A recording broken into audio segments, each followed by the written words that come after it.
моҳигар нафареро бо киштӣ аз дарьё мегузаронд.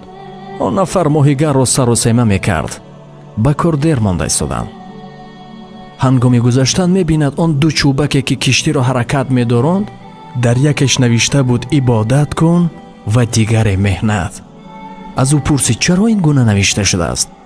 моҳигар гуфт барои аз хотирам набаромадан. маълум ки меҳнат кардан дар кор, лекин ибодат барои чӣ? вақтро беҳуда сарфа кардан.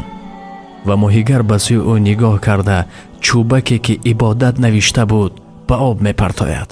бо як чӯбаки дасташ буда киштиро меронад ва киштӣ дар ҷои худ тоб мехӯрд, давр мезад, ба ҷое намерафт. мебинӣ, бе ибодат киштӣ роҳ намегардад. барои зиндагиро пеш бурдан ҳам ибодат кардан лозим аст, ҳам меҳнат. вагарна худ шоҳид шудӣ.